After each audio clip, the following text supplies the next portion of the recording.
Okay, so Christmas decorating, you know what this is? Garland that's going to go on my staircase. However, do you see this? This is called, last year these lights worked, but this year they don't. This is also what I call Satan. I think the Christmas lights, these little tiny Christmas lights, they're Satan's way of making sure that the Christmas holidays suck. So here's what I do. I actually take them off and I throw them away. I'm not going to look for the missing bulb. You know how many hours you can spend during the month of November and December looking for that one bulb that's not working? I don't go there. I get new lights. These things are so inexpensive. They're seriously a couple bucks for another 100 lights. I just take these off, put the new ones on, and I'm good to go. Don't let Satan get you during the holidays. So here are some practical tips on doing your garland on your staircase. When I take my garland off every year, I use like a little sticker, and I write in here where this goes. Mine happens to say lower staircase garland. Now let me just show you this. I had these installed in my home because I knew that every year I was going to want to do Christmas lights and Christmas garland on my staircase. So I have outlets on this wall and one at the top of the staircase over there, so that every year, bang, I just plug it right in here. I don't have a bunch of cords all over the place, and it works out great. Next thing, I use these twisty tie things that they're made out of like Christmas tree stuff.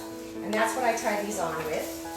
For my staircase, I do something a little different in that I don't just make it go straight down like on top. I actually sort of swag it. So let me show you what I'm talking about. This would come up here. I have a soft bend here in a place where it kind of hangs on this part, and it swags to this side. And then it comes over and it swags on this side. Tie it. Now remember, you're going to fluff this whole thing up when you're done. Sometimes I just use the actual little branches themselves to tie it on. So you kind of get your basic shape first. Remember, I told you one of my pet peeves is tags on cords. So I'm opening up new lights. I'm going to take those tags off. Don't worry, I just throw everything on the ground and clean up afterwards. That's what creative people do, I think. So what I do is I find kind of the middle of my garland, and I start at the 50% mark, and I go each direction instead of starting at one end, because that's how you get like hardly any lights up there and a bunch at the end because you ran out or whatever. Start in the middle and work your way down. Number one, always check to be sure all the lights work before you take the time to put them on your garland, and they do. So this is where I'm going to put my 50 mark, and I'm just going to go like this and twist that just so I know where it is. Then I'm going to take this and I'm going to loosely place it on my garland. You see?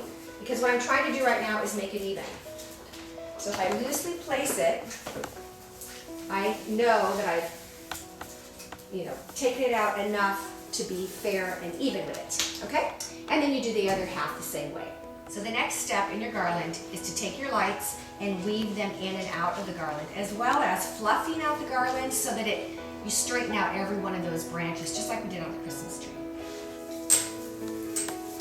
You don't want your cords to show,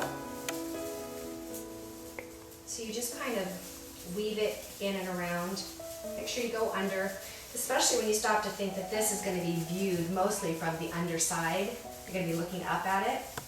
You want to make sure your lights are heavier on the bottom than they are on the top. Yeah, now remember, you don't have to be 100% particular about it, because you still have ribbons to put in here, some ornaments, some greens, and some picks. So even if you made this perfect right now, probably would be unnecessary because you're going to be changing it around as you go.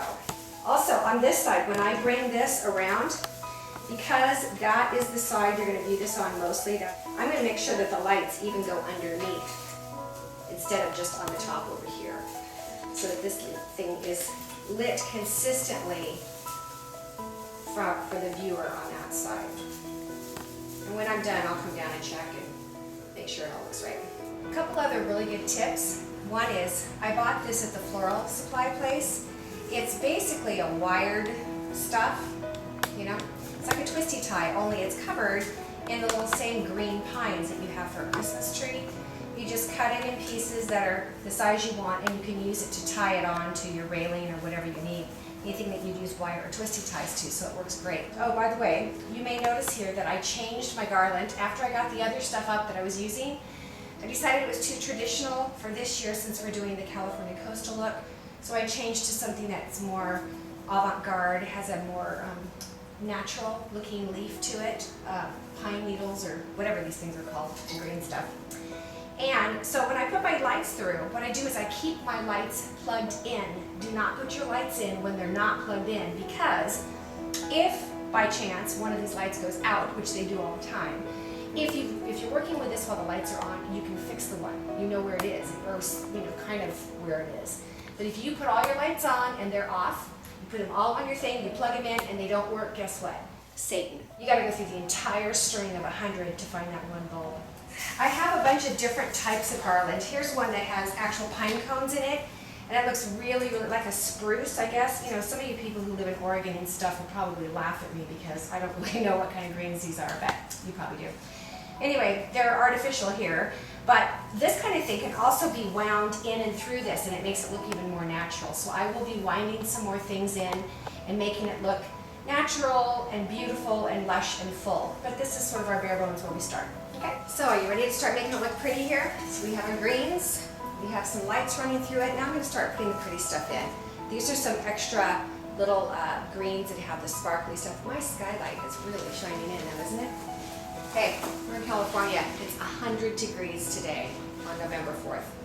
All right, I would probably take this guy and I would take them right here to the center part where this flat thing is and make this sort of a pretty point.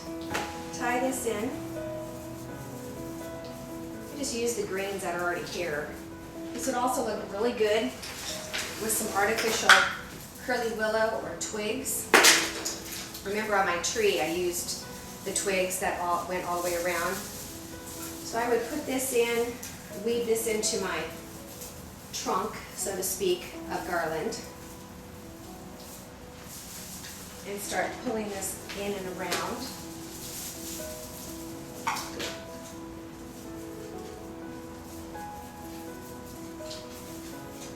You know what, it's really simple how you just sort of kind of pull it. I think people they try too hard to make it perfect, and it doesn't need to be. It just needs to be kind of natural and free form looking. So I might take this, bring it down here. And then you know what would look really cute here? Would be a bird for my very natural look. Okay, so if you're going to wind up your lights, you don't want to wind them like this, okay? You want to do it like this. This keeps them really nice and neat and orderly.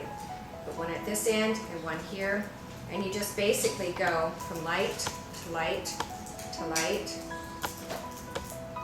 so that you end up with lights at both ends and nothing but cords in the middle. You've got all your orange and red lights on this end, and I have the purple and green on this end, okay?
it.